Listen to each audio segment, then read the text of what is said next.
I don't know if you were ready for this, but we have a surprise for you, Craig. Curling now enters the Sports Weekend spotlight.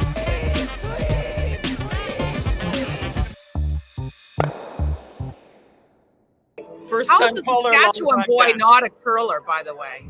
I am a curler. I told my parents I was going to be on the show, and they were fired up. My dad was firing me facts. He said, it was Rick Folk the last time a Saskatchewan team won the Brier in 1980, and I was like, I'll try to work it in, Dad. I don't know if we'll have time for it, but here I am. You just did. Outstanding. Speaking of Dawn, I don't know if you were ready for this, but we have a surprise for you, Craig.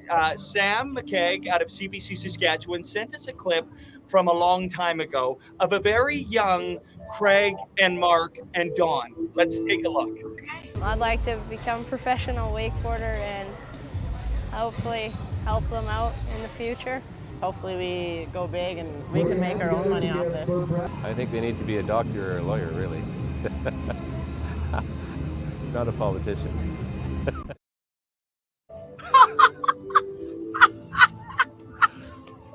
Couple things here. That?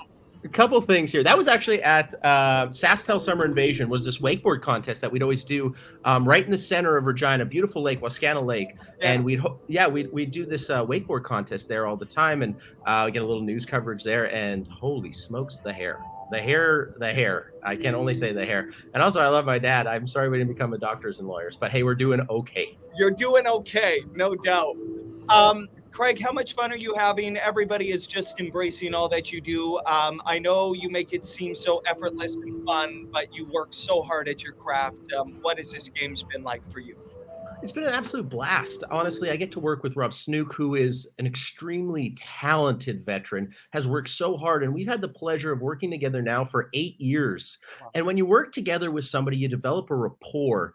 And the rapport that Rob and I have is truly special. I can bounce anything off him. He can bounce anything off me. You two know, like when you're working with somebody you really trust, it allows you to go to different places. The other thing too that has been wonderful about this, especially on the snowboarding side, is the events have been, down to the wire. It's been the last rider on the last run. And there's nothing better when you have a good competition, because it makes your job extremely easy. You're not trying to sell anything. You're just kind of talking about what happens. So that, Nice. alongside with working with Rob and everybody at CBC is doing such a fantastic job. It makes my job extremely easy. Very cool. When you go out now as just for fun on a hill, what do you do? Do you look like me?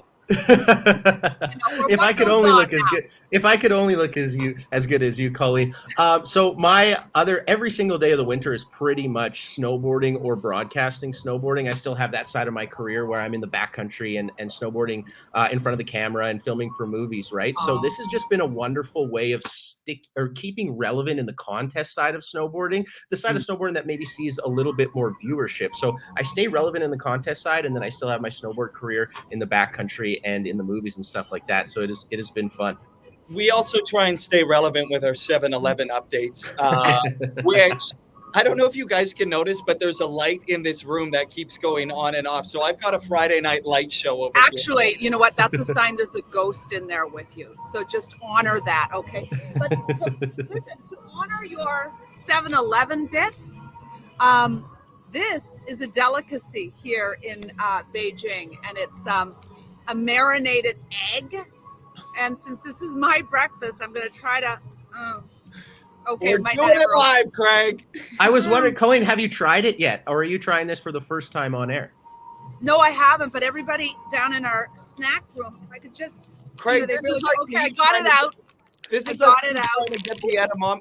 She dropped the egg. 5-second rule. It fell on the rule. Oh, please.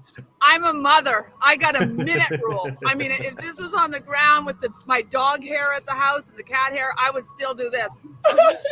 It ain't going to kill me, is it? Okay. Now, what does it taste like? Oh, my gosh, Colleen. I know there's an egg in it, and you can see keep it together. the marinade around it kind of looks like it's a sausage. Okay, so you guys take it away. Okay, Craig, while Colleen eats her marinated dropped egg. Like a Scotch egg, kind of. Woo! Coffee. Ooh.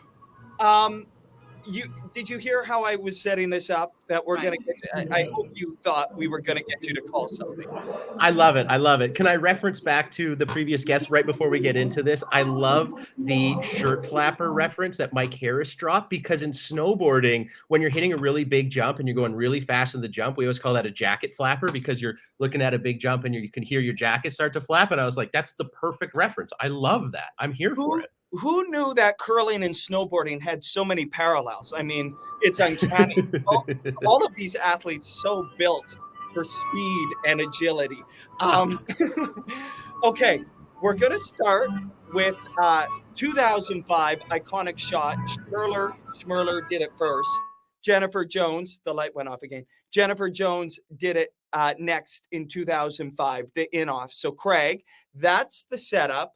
You take it away. We're going to play it, and you're going to watch it, and you're going to call this thing and do your thing. Okay. Can one of you help me be my co-host on this? Give me a little setup. We'll chime in. We'll chime in. Okay, let's roll the tape. All right, last rock, Craig. This is it. The shot to win the Scotties. What is going through Jennifer Jones's mind as she releases that rock? I can only imagine this is what dreams are made of, Devin. Colleen, can she do it? There's one, and there's two, and there's the brooms, and they're having a lot of fun. I don't know where to go with it. One of the better shots. How many rotations on the rock, Craig? Well, that's impressive, because it didn't look like it had enough curl. She added that 1800 element. That thing went around 5-6 separate times. You know what? It's a beautiful thing to watch somebody do what they're good at, and Jennifer Jones is really good at coming clutch under pressure. I'll tell you that for free. I love it. And then 2017, Gushue needs a shot to win his first ever Brier in St. John's. There was all the pressure in the world. He needed to deliver the shot. All of Newfoundland and Labrador are watching. It's a draw. Let's roll. Here it is, Craig. This is a lot of pressure for Craig. Brad Gushue in unprecedented territory. Newfoundland Labrador, stand up. It's a draw, but the biggest draw of his life.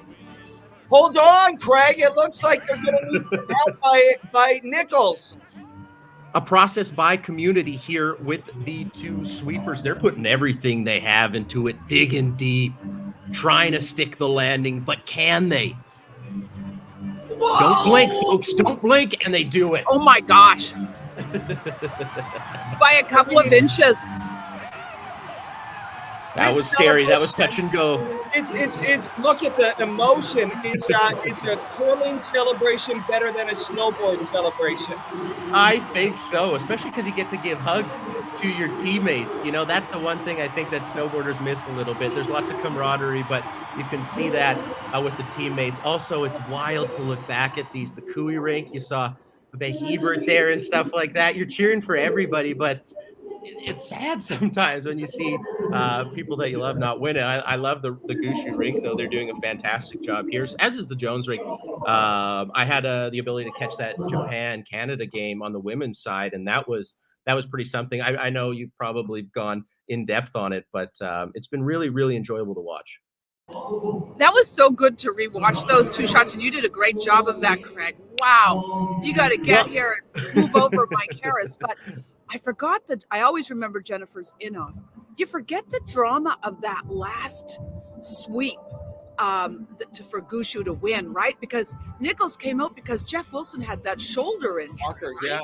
Yeah. So you forget that, and they won it by that much. Talk about the thrill of a win or the agony of defeat. It's funny when it's a draw, right? It's just a draw, but it's so much more than that. You know, like I can only imagine. It's like I know I can do this, but can I do this in this instance? And I think there's another parallel with snowboarding too. Is the tricks are extremely difficult, and you've done them a bunch in practice, and maybe you're having a wonderful practice, but can you do it?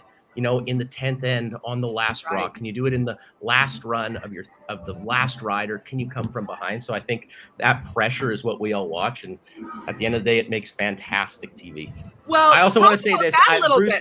Bruce Rainey Yeah. and Mike Harrison and Joe have been doing such a fantastic job. It has been so enjoyable to watch. The way that my hours have worked out is I get to go home and watch curling. And I just want to say those three have done such a fantastic job, and it's been really, really enjoyable to listen to. What's your message in tough losses or tough times, no matter what the sport? What did you take away from all of your experience that kind of allows you to put things in perspective? That's a great question. And I think what you do is you, as an athlete, you're constantly learning. From the time you start your sport, curling, snowboarding, hockey, whatever you want to do, you're constantly learning. And how do you learn? Well, you don't always win. You make mistakes. In snowboarding, you fall and you get hurt and then you recover. And that's a lesson. You've learned that lesson. I know what it takes to get surgery and the physio that it takes and the mental preparation to get back on your snowboard. And I think when you lose at, a huge event, you learn from that. You learn what it takes. You learn what your body does in those pressure situations and how you can be better. So every time you lose, you get a little bit better. I really, truly believe that. Yeah. It's not how you fall, but it's how you get back up after, isn't it? Yeah. Perfectly said, Colleen. Perfectly said. Yeah. Well, we can't wait for our championship curling match that Devin and I are working on. We're planning it. Is it at? Are we going to do a Pro-Am Invitational? Let's really blow it out of the water, hey? On Wascana Lake. I love it. I'm there.